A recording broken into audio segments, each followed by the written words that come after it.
Well, first of all, the Iranians can't get all their centrifuges to work properly because they have a problem with ball bearings and magnets that are used in the rotors. They imported some so they could do a couple of these centrifuges in research and development, but when they want to expand the program, not to 3,000, to 164, they can't get 164 to work because they don't have enough ball bearings and magnets. But even when they get them to work, the uranium hexafluoride that is produced in Iran is derived from uranium in Iran that is contaminated with a substance called molybdenum. It's an element. You can go look. We're in a library. You can go look at it. And molybdenum is used in steel alloys and things like that. But it's in the uranium, and you don't extract it. When you create uranium hexafluoride gas, and you put that gas into the centrifuge, that molybdenum has a mass. And when you start spinning the centrifuge up to 70,000 RPM, that mass is exaggerated. And what happens is that mass grabs onto the side of the centrifuge and blows the centrifuge apart. When the Iranians operate their cascades for any duration in time, every single time the cascade self-destructs. Now, this president's trying to tell us that we are at imminent risk from the Iranians, that this nuclear program represents a real and imminent threat to the security of the United States of America. The vice president is creating a sense of urgency. The media is hyping up that we're 1 year away from a nuclear-armed Iran. I'm telling you right now, A, even if they had a covert nuclear weapons program, which no one has demonstrated they have, they couldn't build a nuclear weapon if they wanted to. They just don't have the technological capacity. Now, how do we know all this? From the inspectors. Contrary to popular belief, Iran has not kicked out the inspectors. Iran is operating 100% in compliance with its legal obligations under the Non-Proliferation Treaty. Iran is permitted under Article 4 of the Non-Proliferation Treaty to enrich uranium. We are demanding that Iran be denied that which it's legally allowed to do when we say they must suspend their enrichment programs. Iran agreed to the safeguards inspections. They have inspectors in place. We have demanded that Iran allow additional protocols of inspections, increased inspection activity, which the Iranians have said they're willing to do so long as, at the end of the day, the United States respects Iran's legal right to enrich uranium as part of a nuclear energy program, which we refuse to do. But even more than this, you know, we're told the Iranians are picking a fight with us. We'll get into that in a second. They're searching for a conflict with us. They're trying to be expansionists. Ladies and gentlemen, study your history. Iran fought an 8-year war with Iraq. Hundreds of thousands of Iranians were killed. Their economy was devastated. They are just beginning to recover from that, and they are going through a serious economic period of difficulty as we speak, with high unemployment. This nation awash in a sea of oil spends $30 billion a year to import gasoline because they don't have a refining capacity to produce indigenous gasoline. They're not looking for a fight. The last thing they want is a fight with the world's sole remaining superpower. Fact is, in 2003, they went so far as to send a 2-page message to the United States government saying, we don't want to fight. We will do whatever necessary to normalize relations. We are willing to put our nuclear program on the table. Give it up. We are willing to rein in Hamas and Hezbollah, to deny them funding and put pressure on them to stop their activities against Israel. We are willing to recognize Israel's right to exist. All we ask from you, the United States, is that you lift the embargo and you recognize our right to exist. You give us security guarantees that you will no longer pursue a policy of regime change when it comes to the Islamic Republic of Iran. The Bush administration rejected this, and they've gone so far as to have Condoleezza Rice just recently lie to the American people, saying she doesn't remember.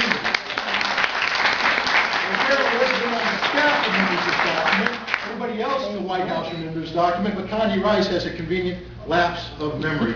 The most important diplomatic initiative to come this way in modern times, and she forgot about it. She forgot. Ladies and gentlemen, the Iranians are not pushing for a conflict. They don't want to fight. This is a war that does not need to be fought. But if you read the policies of this administration, a lot of people say, well, Ritter, you're just being pretty presumptive here, saying that the Bush administration wants a war. I'm not being presumptive. Read the March 2006 version of the National Security Strategy of the United States of America. Again, we're in the library. Go, I'm sure you guys have got internet terminals.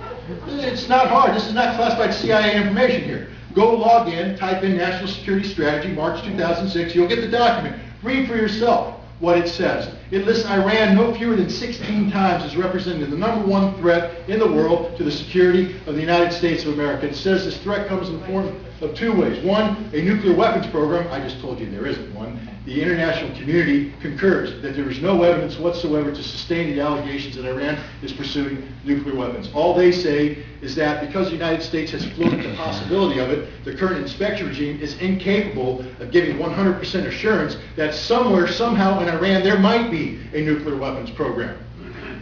Well, that's not what the inspections are about. The inspections are not about going everywhere on a wild goose chase to try and prove the negative. The inspections are about chasing down fact and coming up with a conclusion that is derived from fact, not speculation. And the conclusion is there is no nuclear weapons program in Iran today. The CIA actually concurs with that. They indirectly state it when they note that Iran is 10 years away from developing nuclear weapons. 10 years, ladies and gentlemen, in this modern day and age, means Iran's not doing anything. Any nation in the world today is 10 years away from developing nuclear weapons.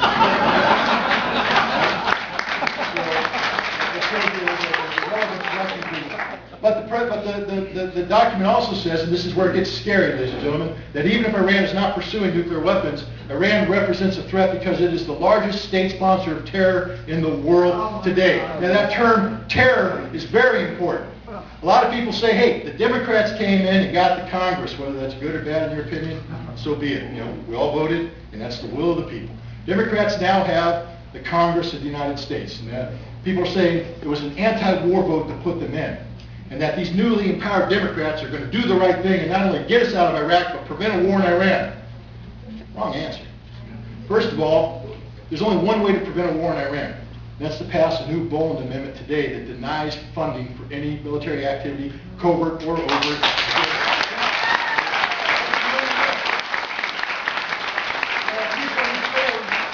That this president has to go back to Congress. No. Read very carefully the War Powers Authorization Resolution of September 2001 and the War Powers Authorization of October 2002.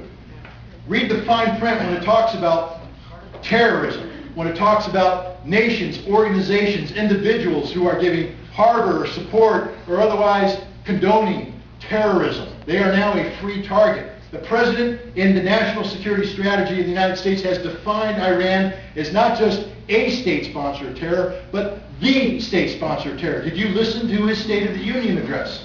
His State of the Union address, using the same sleight of hand where he took Saddam Hussein, a secular dictator, and made him allied with Osama bin Laden, an Islamic fundamentalist Wahhabist who had been engaged in active conflict with Saddam Hussein, and now that they're allies. He did the same thing. He took Al-Qaeda, a Wahhabist Sunni-based terrorist organization, and made it one and the same with the Shia in Iran, rejecting centuries of history that say that the Sunni view the Shia as apostates, especially Wahhabist Sunnis who will never have anything to do with the Shia. But Bush made them one and the same, so that the global war on terror is now, with one magic wave of the wand, been expanded to include Iran. And Iran has been now defined as part of what they call the Shia Crescent, which extends from Lebanon through Iraq into Iran, threatening the security of the entire world. We have the Saudis buying into this, we have the Egyptians buying into this, we have the Jordanians buying into this, and believe it or not, we have our own Congress buying into this. Well, when I say buying into it, you know, I'd like to believe that when you buy into something, it means you have an informed opinion. But Nancy Pelosi has just selected a representative from Texas, Congressman Reyes, to be the head of the Intelligence Committee. He was given a pop quiz recently.